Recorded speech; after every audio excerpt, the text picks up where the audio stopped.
Ipinagpapatuloy natin ang ating serye ng pag-aaral sa aklat ni Job. So I invite you to turn your Bibles to Job chapter 1. We will be reading portions from the prologue again na binasa na natin noong nakaraang linggo. Job chapter 1 verses 1 to 5. We will jump to verse 8 and then chapter 2 verse 3. Job 1 verse 1 to 5. There was a man in the land of Uz, whose name was Job, and that man was blameless and upright, one who feared God and turned away from evil. There were born to him 7 sons and 3 daughters. He possessed 7,000 sheep, 3,000 camels, 5,000 yoke of oxen, and 500 female donkeys, and very many servants, so that this man was the greatest of all the people of the East. His sons used to go and hold a feast in the house of each one on his day. And they would send and invite their 3 sisters to eat and drink with them. And when the days of the feast had run their course, Job would send and consecrate them. And he would rise early in the morning and offer burnt offerings according to the number of them all. For Job said, "It may be that my children have sinned and cursed God in their hearts." Thus Job did continually.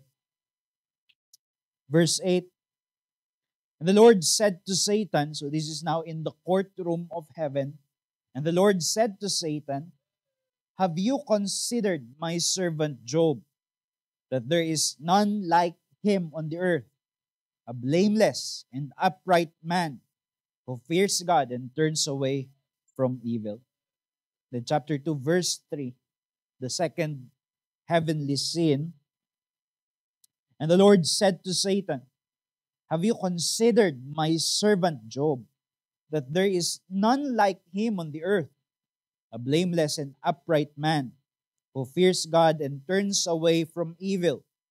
He still holds fast his integrity, although you incited me against him to destroy him without reason." So this is the word of God. Let us seek his help as we contemplate on these passages. Gracious Father, we come before you, who is the author, the chief author of this book that we are now seeking to understand. And therefore, we ask help from you, that you would grant us enlightenment so that what we would learn would cure our ignorance, but even more so that it would cure our hardness of heart, so that we may bow ourselves down before your holy word in submission to the author.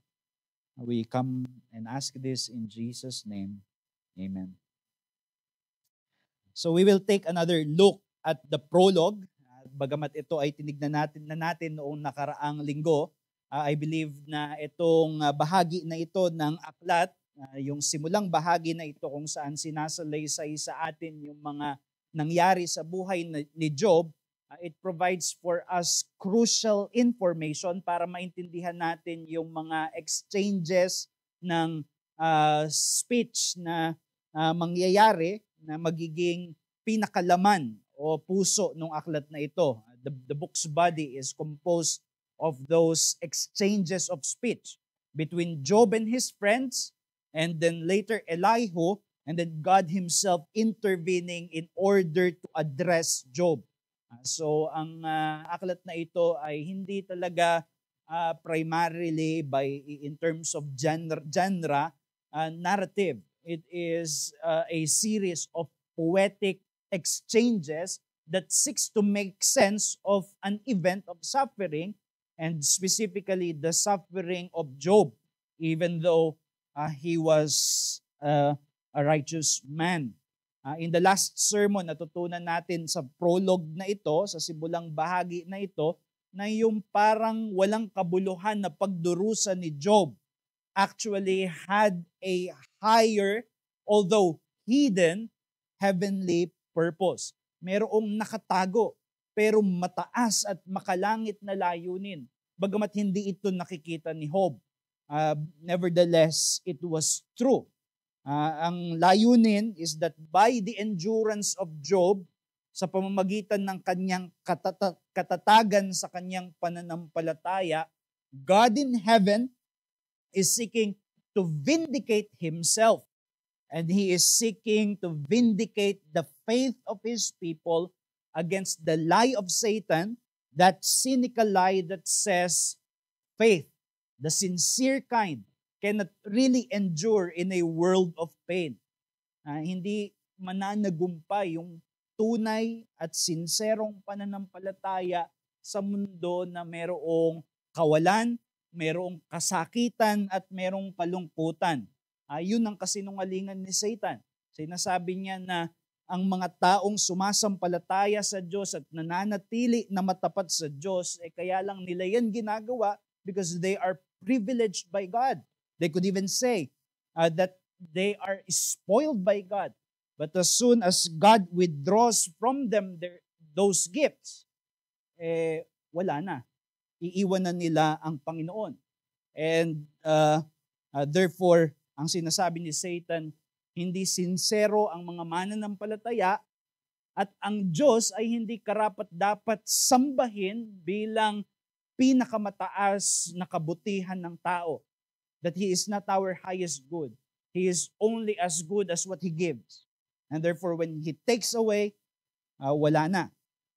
And it is important to understand that because it provides us with a perspective that we can apply with our own experience. Dahil tayo rin ay mga mananampalataya na nagsisikap na maging matapat sa Diyos na nagmahal at nagligtas sa atin, subalit binibisita ng mga kalungkutan at problema sa buhay. But there is an important assumption here na kumukuha tayo ng mga aral dito sa kasaysayan ni Job, sa buhay ni Job. And the important assumption is that Job's righteous suffering is actually the same substance of experience with our Christian suffering. In other words, we have fellowship with Job, that his suffering is a Christian suffering. Even if not degree, hindi naman siguro kasing lalim nung pagdurusa ni Job, yung karaniwang dinadanas natin sa buhay. Even if not in degree, but in substance, Job suffered as a Christian.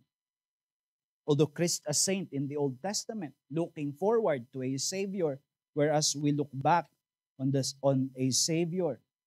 Ibig sabihin, yung karanasan ni Job ng pagdurusa, it is a sharing. It is a participation in the life of Jesus Christ, who was his coming Savior. Hindi pa dumating, subalit darating. And Jesus Christ, of course, as I've said last Sunday, is the true suffering servant. Siya yung tunay na lingkod ng Diyos na nagdusa. Because although He was blameless, He was stricken, smitten, and afflicted by God for heavenly purposes. That is the purpose of redemption, the purpose of salvation. And by faith, we participate. We share in His life of suffering before glory. Di ba yun ang itinuturo sa atin sa bagong tipan? And bakit, ibig sabihin nun, pinapakita na yung righteous suffering ni Job was a sharing in Jesus' life, and it is a reality that is spoken of us also. You can turn to 1 Peter chapter 3, verse 12 to 19, and I will be reading this passage. Sabi dito, sisimulan ko na lang sa verse 13. But even if you should suffer for righteousness' sake, you will be blessed. Have no fear of them, nor be troubled. And then sinabi niya sa verse 18, for Christ also suffered once for sins, the righteous for the unrighteous, that he might bring us to God, being put to death in the flesh, but made alive in the Spirit. So, ibig sabihin, ipinapakita dito na ang Panginoong Hesus ang tunay na siyang nagdusa bilang matuwid upang tayo na hindi mga matuwid ay maidala sa Diyos. But Peter also speaks of that reality kung saan we share in that suffering of Christ. Not in a salvific way, hindi dahil maliligtas tayo sa pamamagitan ng ating pagdurusa, pero dahil kaisa tayo ni Jesus. That is why we experience patterns of His life where we suffer for righteousness' sake before we enter into glory. Bakit mahalaga yan sa pagbasa ng aklat ni Job? Well, it is important because Job is not a model of generic human resilience. Alam niyo, mayroong mga hindi mananampalataya, but they are very resilient when it comes to facing problem. Diba? Matibay sila, matatag sila.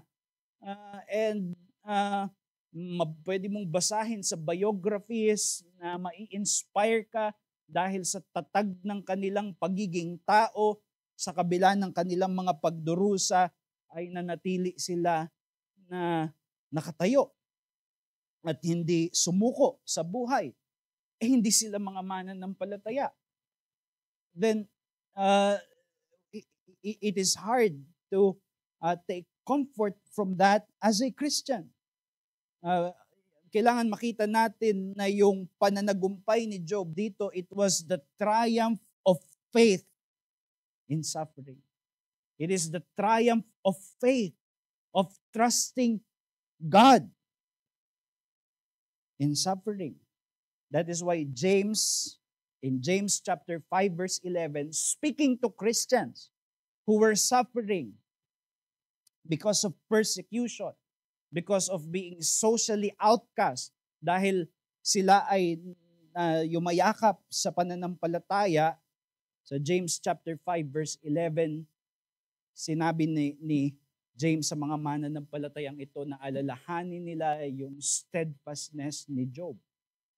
Meaning, these Christians can draw an example from Job because we are in fellowship with him. And therefore, it is a triumph of faith that receives from our blessed standing as those who are united with Christ. Kaya pwede tayong pumunta sa aklat ni Job at makakuha ng inspirasyon at karunungan kung paano humarap sa mga pagsubok dahil kasama natin si Job sa iisang pananampalataya, sa iisang realidad ng Kristiyanong karanasan. Although we can amplify the fortifications of our faith and the comforts for our soul na naranasan din ni Job, but we can amplify it. Mas kaya nating palakihin, mas kaya nating palakasin. Why? Because now, in the New Testament, we see a clear vision of God's heavenly purposes in Jesus Christ, who has already come. Dumating na. At ipinakita na sa atin ang layunin ng Panginoon sa kaligtasan, ng Diyos sa kaligtasan ng mas maliwanag. And therefore, from this, I will take the message which I will hope to demonstrate that God's grace in the gospel provides fortifications for our faith to equip and empower us to be steadfast in seasons of suffering. I will repeat it. God's grace in the gospel provides fortifications for our faith to equip and empower us to be steadfast in seasons of suffering. In other words, as it is with Job, bagamat mas malabo sa kanya, pero sa atin mas malinaw, ang pinanghuhugutan natin ng kalakasan kapag tayo ay nagdurusa, ay yung biyaya ng Panginoon sa Ebanghelyo na siyang nagpapalakas sa ating pananampalataya. And I will hope to demonstrate this as we look at 2 points. Una, makikita natin kay Job yung assurance of an unshakable verdict. Meron siyang katiyakan sa hindi maaalog na hatol ng Diyos tungkol sa kanya. And I will show that later on. So assurance of an unshakable verdict and then perseverance in undeviating virtue. Tignan muna natin yung una, yung kanyang katiyakan, yung assurance of an unshakable verdict. You see, as we shall see later, pagkatapos magdusa ni Job, darating yung kanyang mga kaibigan. And they will do something right, as we shall see. Sympathizing with him in silence and in sorrow. Pero they will not stop being silent, magsasalita sila. And as soon as they spoke, attempting to interpret Job's suffering, doon na sila magiging miserable comforters. Yun yung sabi ni Job, mga miserable comforters kayo. Hindi dahil nung tahimik sila, nung nagsalita na sila, miserable comforters na sila. Why? Because they are seeking to make sense of Job's suffering by a misapplied theology. God is just. Ang Diyos ay matuwid. Ibig sabihin, hindi niya hahayaan na magdusa ang matuwid. Kaya kung nagdudusa ka, Job, ikaw ay may kasalanan. At nasa ilalim ka ng galit at hatol ng Job. That was their interpretation. That Job is in sin. And therefore, he is under the wrath of God.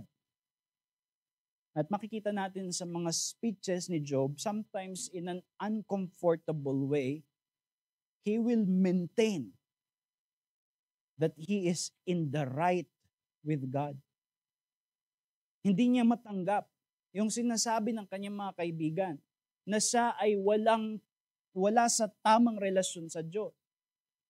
And he will maintain that he is in the right with God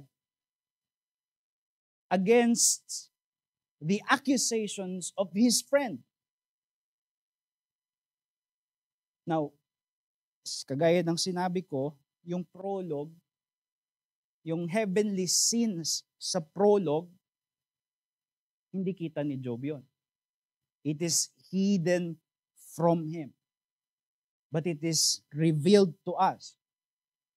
And there we learn that Job's view of himself confirms with God's verdict in heaven. It is unquestionable in the narrative that Job's friends are wrong in saying that Job is being punished. That's why he is suffering. And Job is right, that he is in the right relationship with God. Sa simula pa lang, chapter 1, verse 1, sinabi dito, there was a man in the land of Uz whose name was Job, and that man was blameless and upright, one who feared God and turned away from evil. So ang description kay Job is one who is in the right standing with God. Kaya mali yung kanyang mga kaibigan. And this is the same declaration that happened in the very courtroom of heaven with the angels before Satan himself. In chapter 1, verse 8, and the Lord said to Satan, have you considered my servant Job? This is God speaking, that there is none like him on the earth, a blameless and upright man who fears God and turns away from evil. Tinulit yon sa chapter 2, verse 3. And as I've said, wala namang access dito si Job. Nakatago ito sa kanyang paningin. Nevertheless, he possessed an unshakable assurance, an unassailable certainty that he is in the right with God. Bakit mahalaga ito, mga kapatid? Mahalaga ito sa karanasan ng pagdurusa because what multiplies misery in suffering, especially if you are a believer with a tender conscience, is the thought that when we suffer, God has now condemned us. Kaya ka nagdurusa kasi hindi na natutuwa sa iyo ang Diyos. Iniiwang ka na ng Diyos. Pinapabayaan ka na niya sa kanyang sa iyong sarili. At ang kamay niya na mabigat na nararamdaman mo, it is because He is angry at you. It is because He is wrathful against you. So that makes suffering infinitely more miserable, di ba? Yung puno ka na nga ng sakit, tapos ang iisipin mo pa, ang Diyos ay galit sa iyo, kaya ito nangyayari. And where is the comfort to come from? And it seems to me that a dark providence, pag dumating sa buhay natin, it becomes infinitely brighter naman, although the pain may not be removed, the sadness may remain, but it becomes an infinitely brighter if we could only hear God speaking from heaven, saying, "You are my delight. You are not condemned. You are mine forever." Kahit hindi niya tanggalin yung sakit at that moment, we can continue on. We can press on.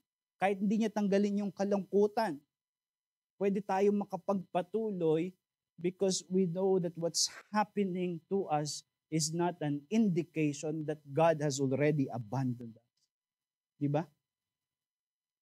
At yun yung comfort na nanatili kay Job.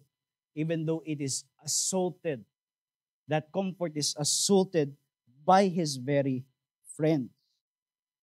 Now, naniniwala tayo, diba, na ang kaligtasan ay pareho mula sa lumang tipan hanggang sa bagong tipan. And therefore, if Job was saved, if Job is a saint like us, if Job was a believer, he was saved by grace, just like the rest of us. That means he was justified by faith through Christ alone.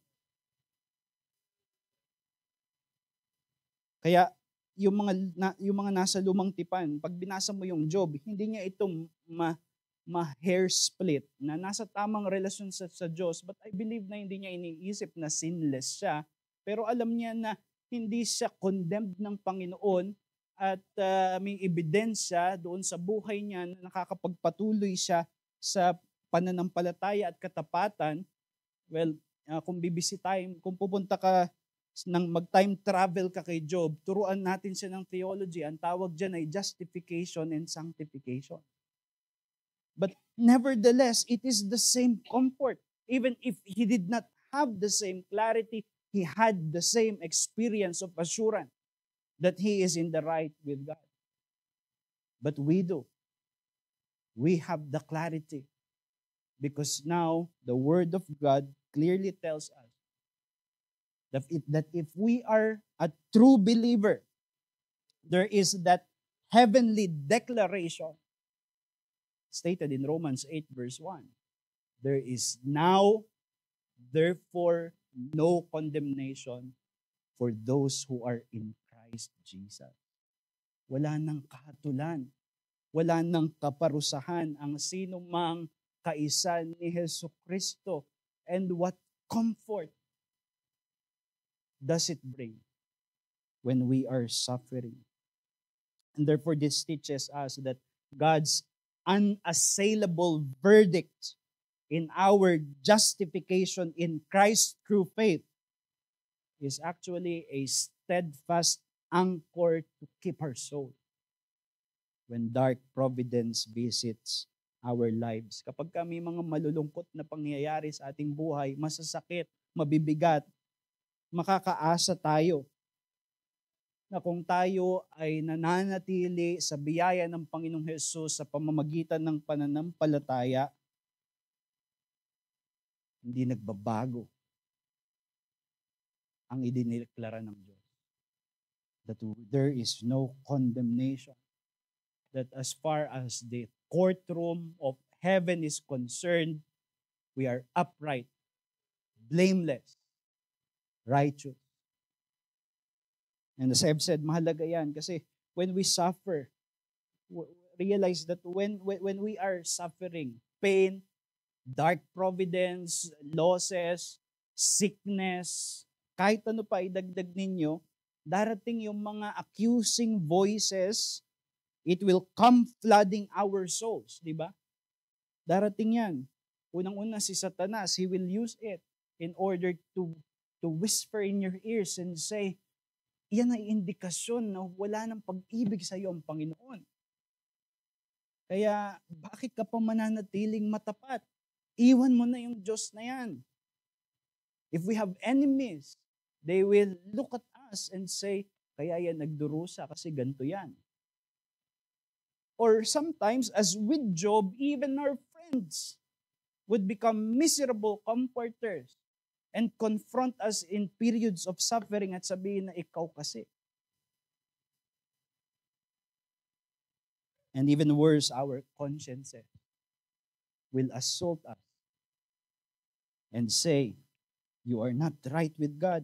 Your suffering is an indication of that. Pero kung tayo ay nananatili kay Kristo, ang ating pananampalataya ay nakaangkla sa deklarasyon sa langit that we are right with God. Of course, not by our own righteousness, but by the righteousness of Jesus Christ, an alien righteousness, meaning outside of us, but imputed to us. And in heaven, it is as good as we have done it. And that becomes a comfort in suffering. Kaya si Apostle Paul, in-assert niya nga itong yung assurance, yung doctrine ng assurance na ito, which begin in Romans 8 verse 1. No condemnation in Christ Jesus. And then he continued that until the end of that letter. You can go there in Romans 8 verse 33 to 35. This is in the context of suffering.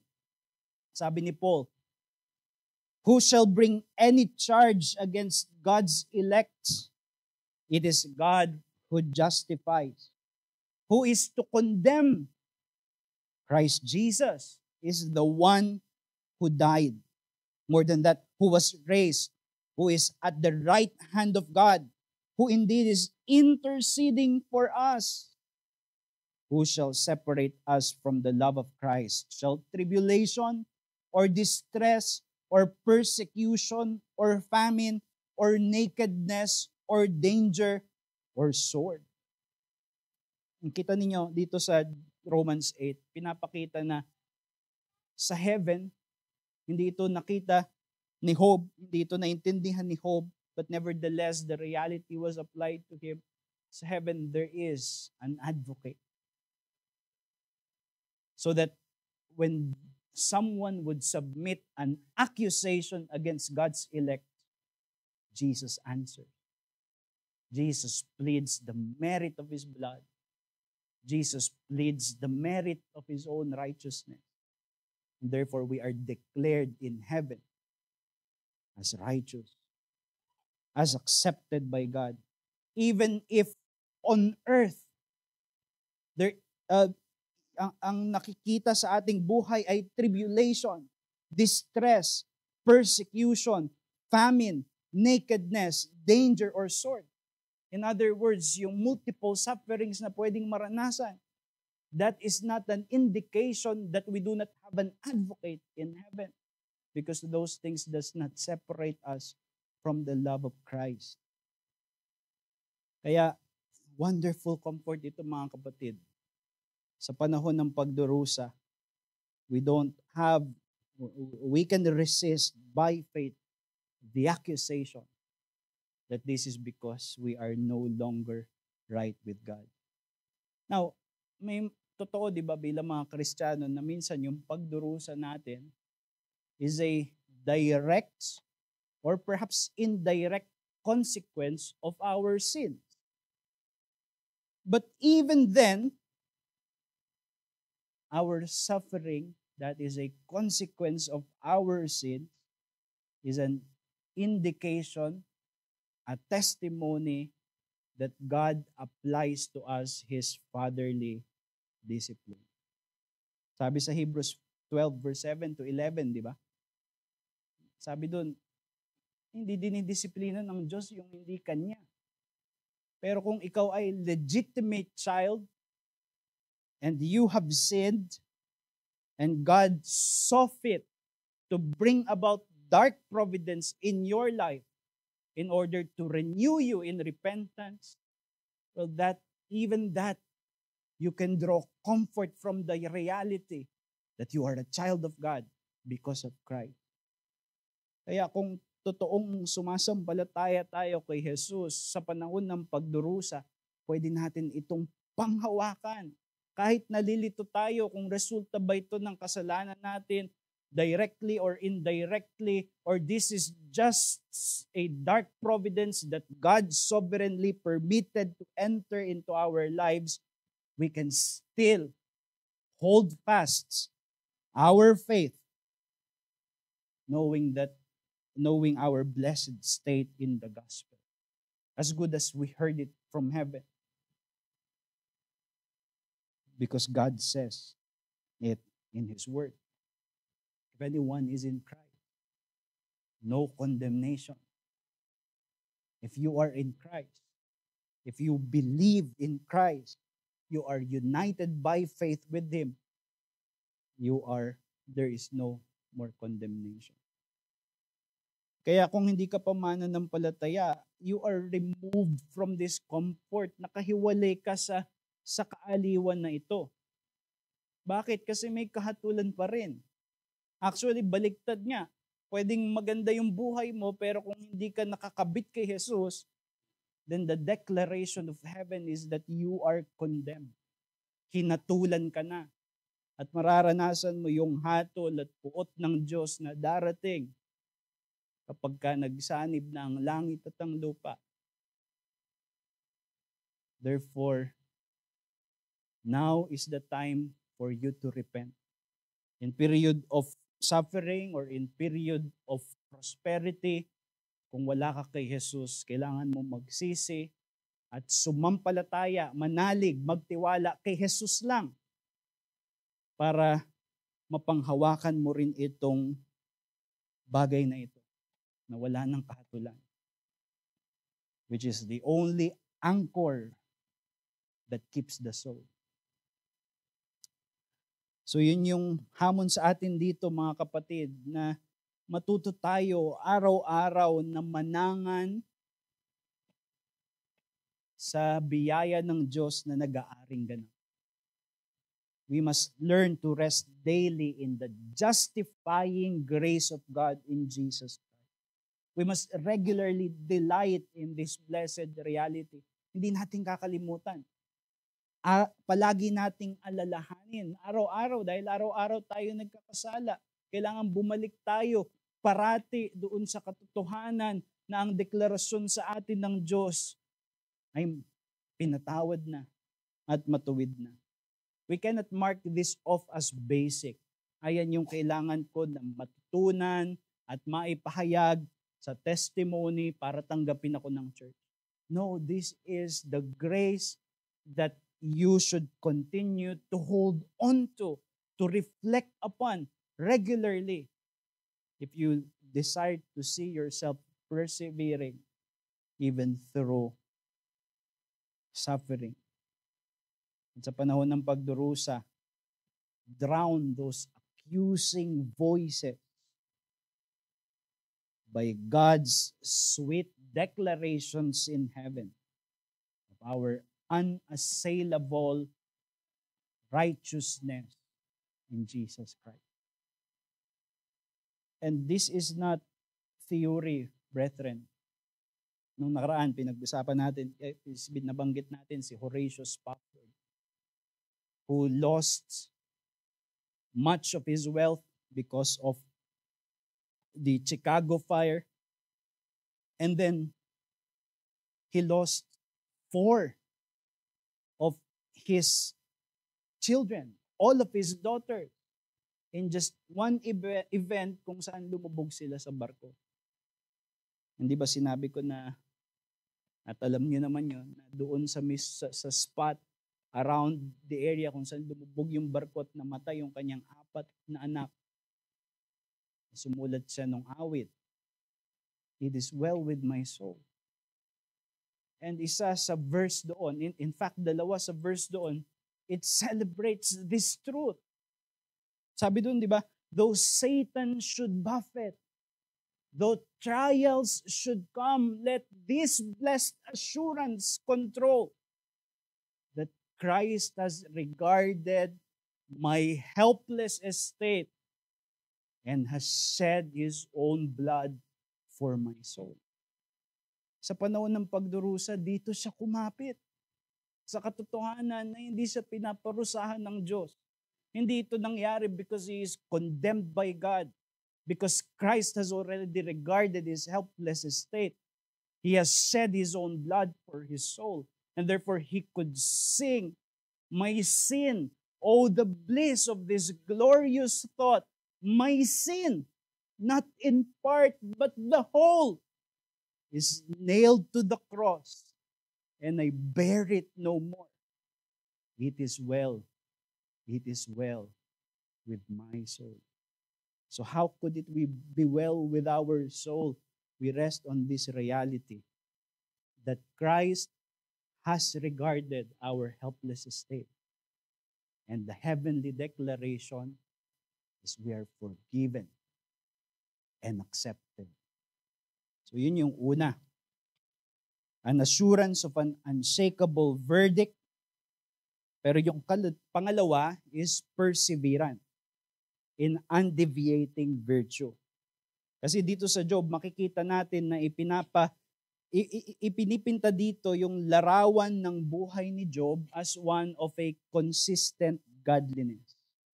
Namumuhay siya sa katapatan na merong sigasig at pagiging matatag, pagiging tuloy-tuloy sa katapatan.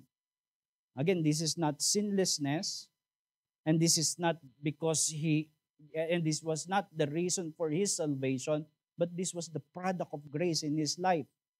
Explicitly, dinescribe siya as blameless and upright, one who feared God and turned away from evil.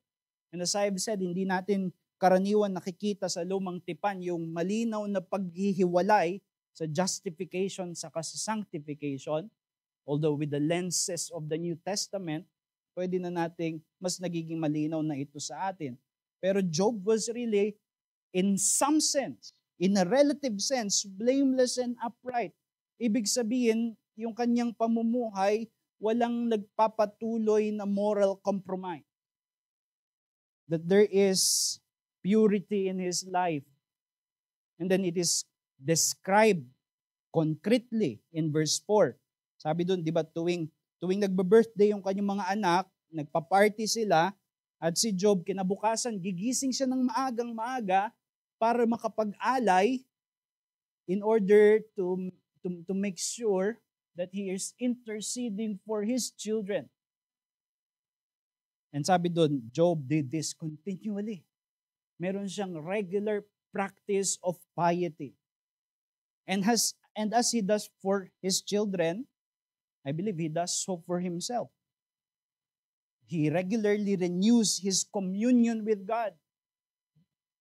Just in case may mga kasalanan that hinders his relationship with God, hinahanap niya yung kapatawaran at pinapanariwa niya yung kanyang sarili sa pagsisisi.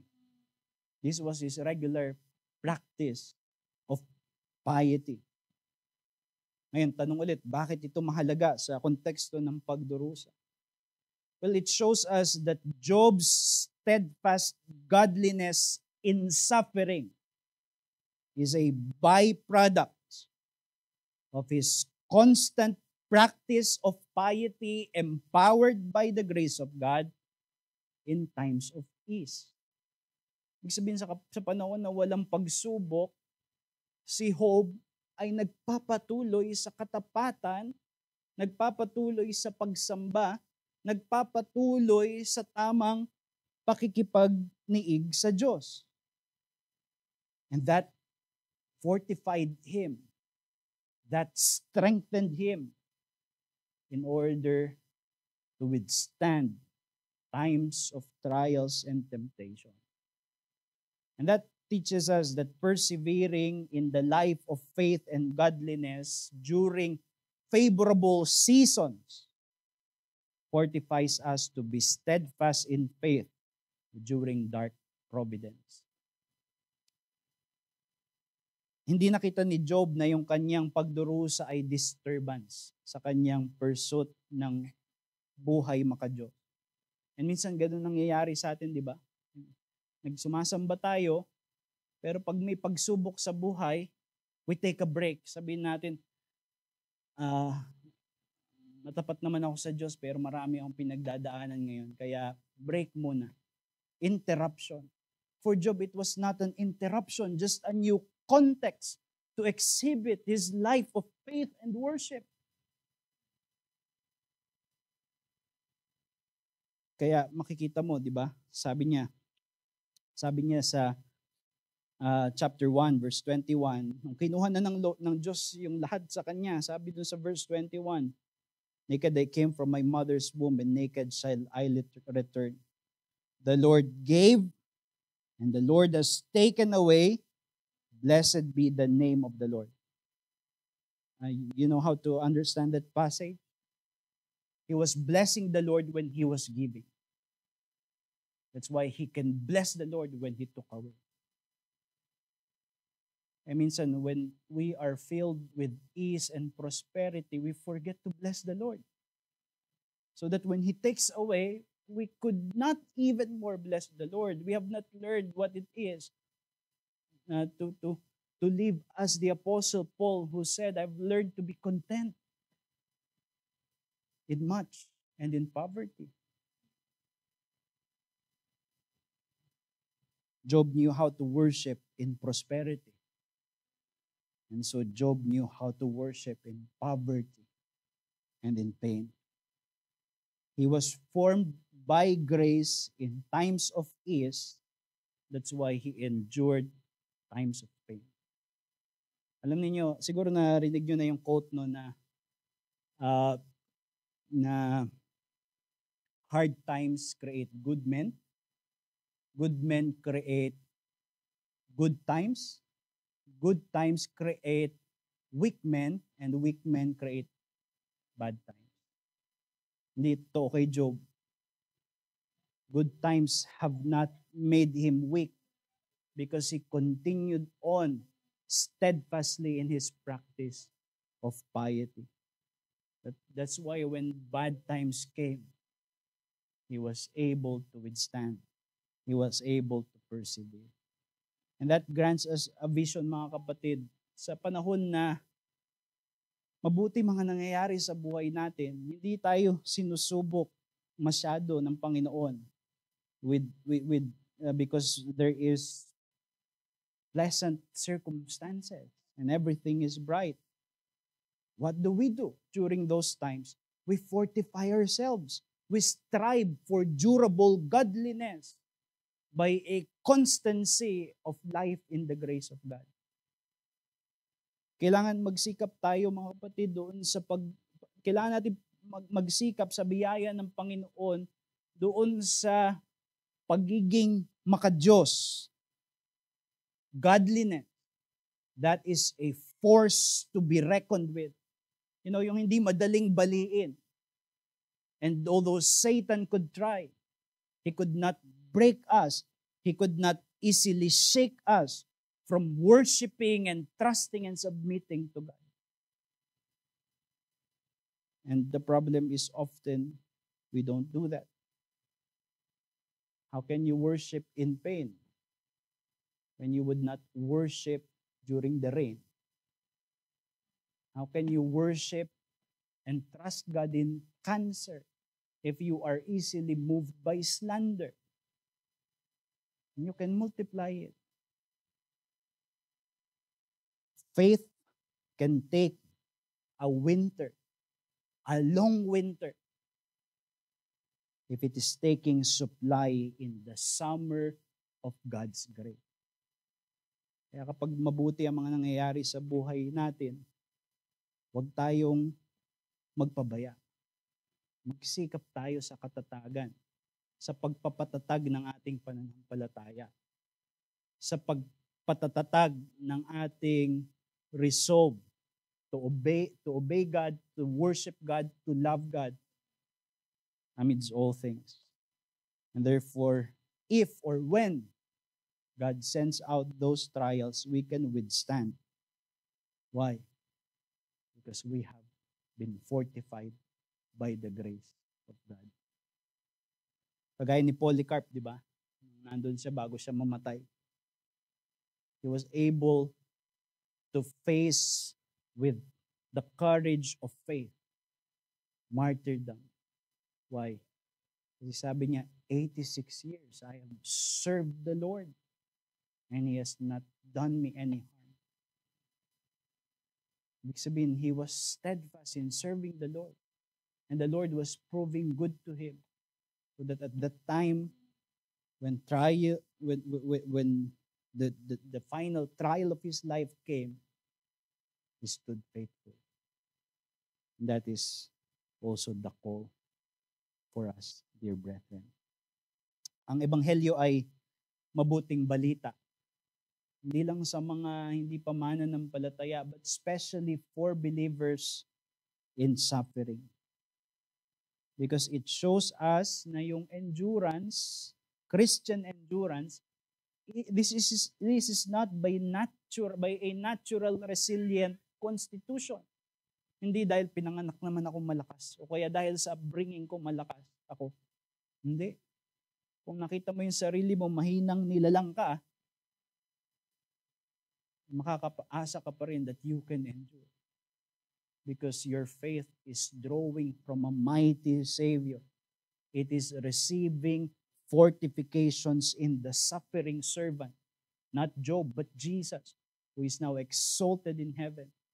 And from Him, we receive strength in order to persevere. Kaya hindi tayo nagtitiwala sa ating fleshly strength. Ang ating pananampalataya ay humahawak sa mga comforts and fortifications of the gospel. Let us pray. Gracious Father, we thank you for the gospel of our dear Lord Jesus Christ.